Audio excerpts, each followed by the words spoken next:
होती है। आज आप सबके श्रीमुख से उनका उच्चारण मुझे सुनने को मिला। महाराणा सांगा के नाम पर जिस किसी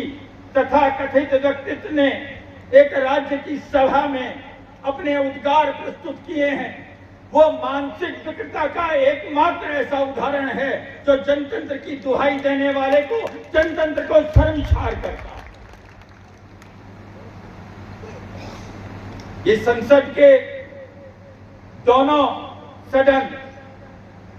इस जनता के विचारधाराएं और इस राष्ट्र की संस्कृति को विमोचित करते हुए एक सुहार्द राष्ट्र उचित संवैधानिक मर्यादा का निर्वाह करने का स्थान है। इतिहास की अधपड़ी शिक्षा से विमोचित होकर अपने आप को साहित्यकार कहना और साहित्यकार के श्रीमुख से आपत्तिजनक शब्दों के माध्यम से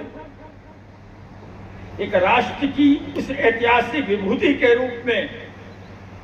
किसी का मान मर्दन नहीं किया जाए, लेकिन उसके बारे में अध कही अल्प विद्या से विमोचित अपने वाक चातुर्य से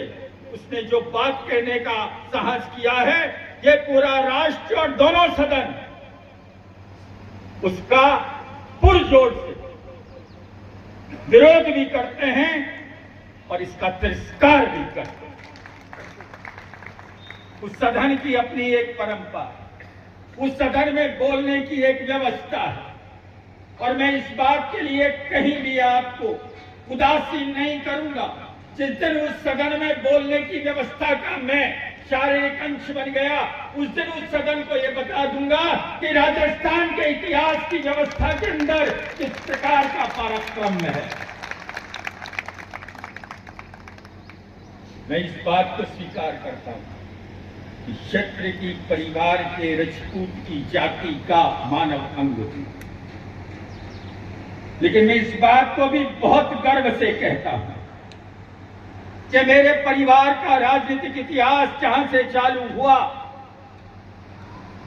उस राजनीतिक पृष्ठभूमि की उस व्यवस्था में राजपूत समाज का कभी बाहुल्य नहीं रहा। 1966 से लगाकर 2024 तक का मेरे परिवार का जो भी राजनीतिक इतिहास रहा, ये मुझे गर्व है कि अपने समाज के साहित्य से जो मुझे चरित्र मिला, अपने अभिभावकों से जो मुझे चरित्र मिला,